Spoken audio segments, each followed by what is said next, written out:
Welcome to Wealth Coffee Chats, folks, for your daily live updates. Get the most out of today's episode by participating in the chat. Make sure you ask some questions, be part of the conversation, have a bit of fun, grab a coffee or a tea, take some notes, and get ready to start your day, folks. Quick few housekeeping rules, though. No spamming, no advertising or self-promotion in the chat. That's not on.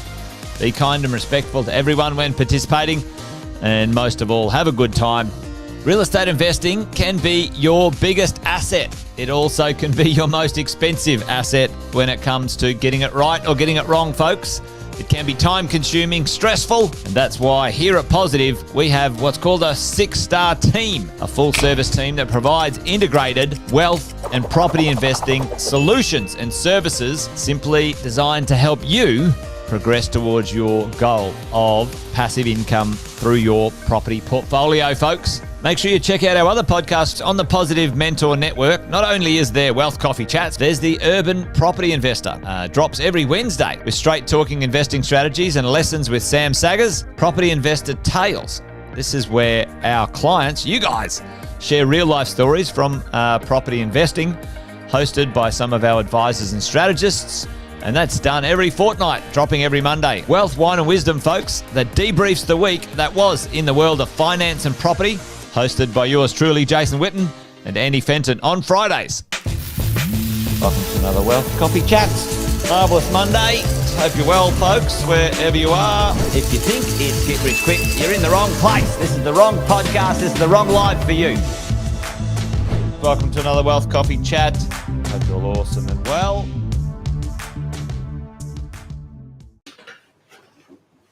Morning, everybody. Welcome to today's Wealth Coffee Chat, Finance Friday.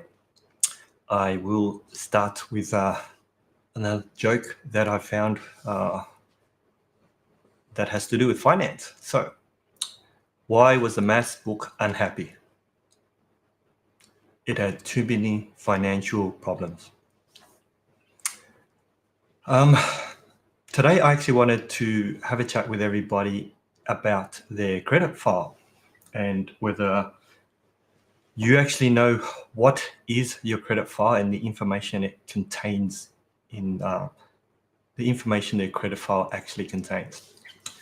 Now, basically, your credit file is a document that lenders in Australia can take a look at to see whether you're actually worthy of lending money to.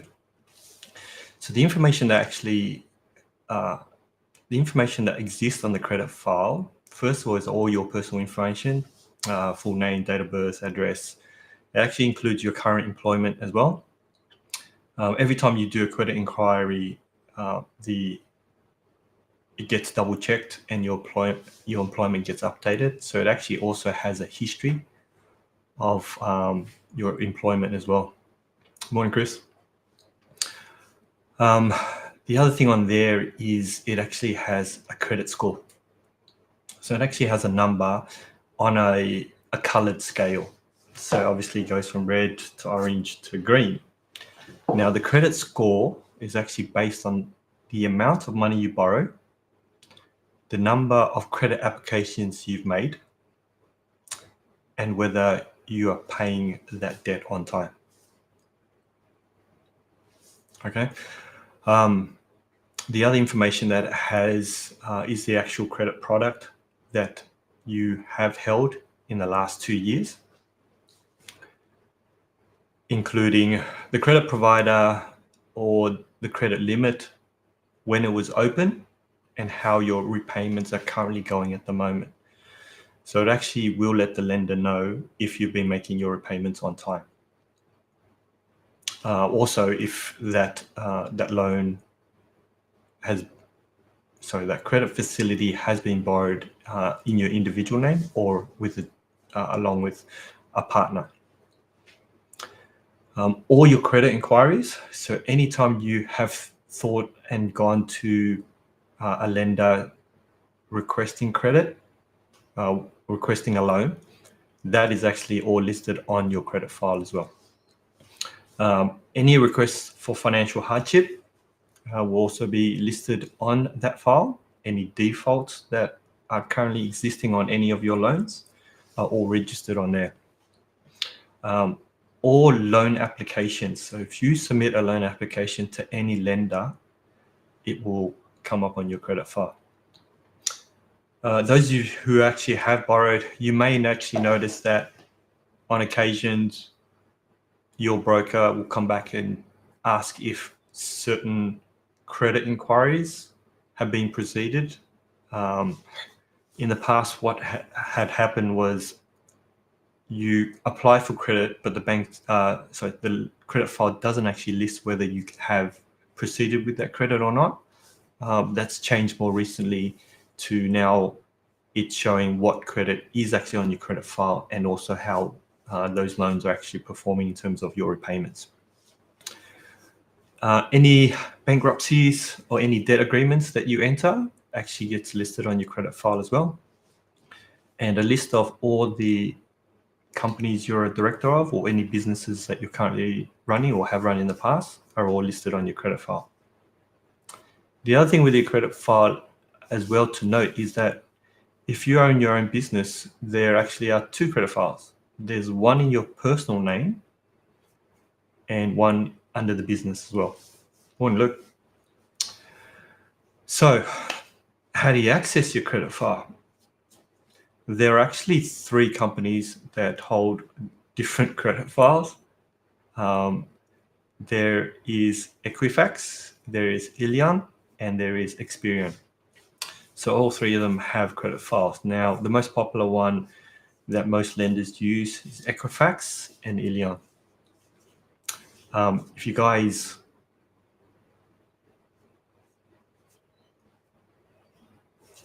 Tim, the loans actually stay on your credit file for 2 years. So it's all listed there for 2 years before the loans disappear off your credit file. The things that we need to look out that will actually affect your credit file is when you have multiple loan inquiries, either at the same time or in a very short period of time. So say within a week, if for whatever reason there is 10 loan applications or credit inquiries, then that will dramatically affect your credit score. Now, the thing that needs to be noted, and I've had clients experience this in the past, is that there are people who want to look at all the different loan options themselves. And what I've had clients do is actually apply for a credit inquiry online, and as soon as they did that, it registered on their credit file. Now you can imagine if you're doing your own research, you may do 5 or 10, 15 inquiries, not actually applications, but just inquiries, which then resulted in a bad credit score, which means that most of the major lenders won't look at your loan application. Now, there are lenders out there who will take a look at your credit score, but then come back and ask, the reason that the credit score number is so low. And obviously in those situations, we can explain it. But be very careful in terms of making any inquiries. When you're talking to your broker, it is a good idea to ask them to take a look at your credit file, but also when they put through the loan application or when they do an inquiry with the lender, whether that's going to actually impact your credit file. As brokers, we can talk to lenders and not have it appear on your credit file. So that's a tip for everybody who is talking to their broker. Now, during the week, we have had some challenging applications with a few of my team and their clients. Now, what I wanted to share with everybody here today is that the process of purchasing a property off the plan is requires a lot of planning for yourself and for the broker throughout the whole period.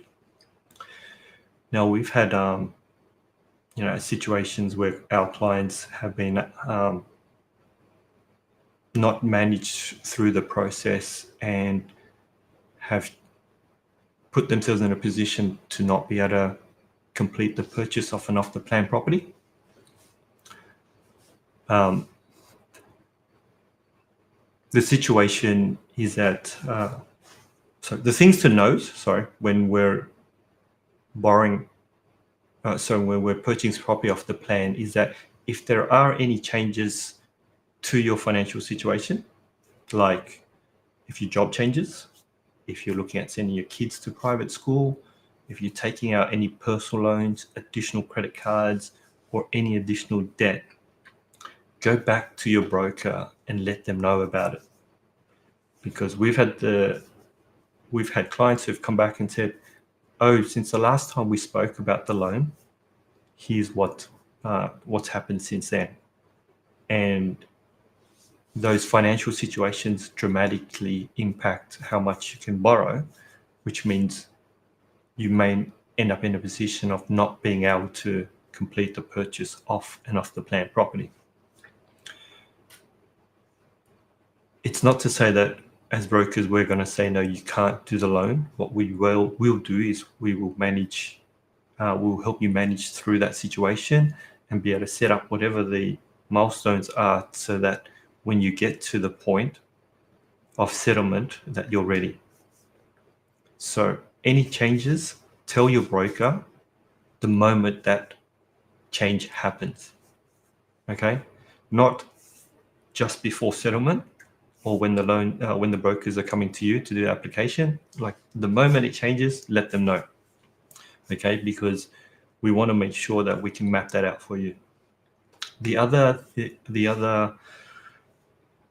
challenge with completing off-the-plan purchases, if you're working with your broking team and you're organizing equity releases to have those funds available for settlement, make sure you put it in a place where you don't spend it. Now, depending on how you manage your money, you can use the offset account and store the money in there, just as long as you know that you won't touch that until the property purchase is completed. We've had situations where clients have seen the funds and they've gone off and used it in their personal world, and it had resulted in them not having the funds available for them to complete the off-the-plan purchase they originally were looking at. Now, if you are a person that you feel isn't so great with managing the money side of it, and if you see money, you have an urge to find a way to spend it, you can actually take those funds and put them inside the loan. So pay into the loan and have those funds sit there as a redraw. Now, money in the redraw usually requires a two-step process to access the money. So it has to go from your loan to an account, which is usually your direct debit account, the account that you make the loan repayments from. And then from there, you'll be able to access those funds. Usually that two-step process for a lot of people will ensure that they think about exactly what they're going to use the money for, which has helped a few of my clients in the past make sure that they don't spend the money because it was too complicated to access the money, and it made them think about whether they really needed it, and it resulted in the money staying inside the loan as a redraw. So those are my tips for managing any off-the-plan purchases, especially for those clients who currently are working with the Positive team. Recent loan, Chris. Our most recent loan hasn't shown up on my profile. How might this happen? Usually, lenders are pretty quick in getting that loan up and running on the credit file. depending on which lender you're with, and how quickly the process that they actually have to register that loan with the credit agencies, and also depending on the lender and if they've signed up with the open banking policy. Most of the major banks and quite a lot of the lenders that we deal with are have signed up with the open banking, so that that might be the reason why it hasn't shown up on your credit file. And also, what's the most recent credit report that you currently have? Tim, with First Mac settled in January. Oh yeah, First Mac definitely should have that on there.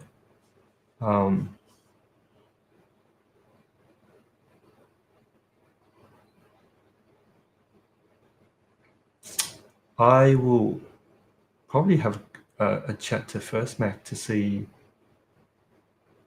if something slips through the cracks on their system. So, but as far as I know, all my clients who have done loans with First Mac, it's all appeared on their credit file. Tim's asked, I brought an off-the-plan apartment 2 years ago when interest rates were lower, and come settlement earlier this year, I myself was not able to meet serviceability by myself with a higher interest rate. I brought my son on board as a guarantor to complete. Yeah, look, it's one of those challenges that you have, Tim, with purchasing off the plan, is not knowing how the market's actually going to change, but also, how your financial circumstances would change throughout those 2 years. Again, during that time, you actually never know what could actually happen. And that's, I think that's a great point that you make, Tim, as well, is that as we've gone through interest rate increases, either yourself or the broker would have been good to check in and also do some, again, like I said before, just being able to manage the expectations or be able to create a plan. So I had, after 2 or 3 interest rate increases, we could have reached out to the broker and said, look, can we double check in regards to what my borrowing capacity is? And if it continues increasing, what are my options? You end up having a great solution with bringing your son on board to get it over the line. But yeah, it's to me, it's one of those things that, whether it's a 6-month or a yearly check-in with your finance broker, regardless of whether there are any changes, especially if there is changes that you might that you feel may potentially impact your borrowing capacity, absolutely reach out and get them to redo the numbers. Chris, I don't think there is any concern in regards to that. I think eventually it will get there, but probably,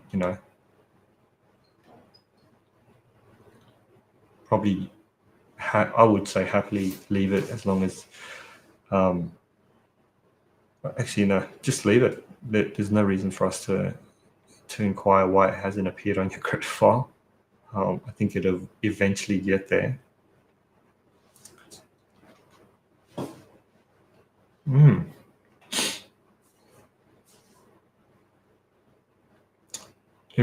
In regards to your self-managed super fund, Tim,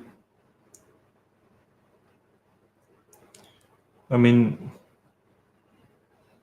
I think it is tough because the maximum contribution inside the super fund is quite limited. So you can only go up to your maximum. So there isn't a lot of wiggle room. So if interest rates do increase and it does impact your servicing, there's no way for us to, actually increase how much you can actually borrow. And it sounds like bringing your son in would have been the only way to get it all sorted. Right, guys. Thank you for hanging out with me this morning. I wish everybody a wonderful weekend. And if you like and subscribe to the channel, that'd be awesome. Have a great weekend, everybody. Bye. Episode of Wealth Coffee Chat, folks. Make sure you like, subscribe, and turn on your notifications so you never miss a thing when we go live. Improve your portfolio and investing game, folks, with Wealth Coffee Chats live every morning at 8:10 each weekday. Make sure you join us. Previous episodes are also available wherever you get your podcasts, folks, as well as our other podcasts from the 6 Star team here at positivementor.com.au.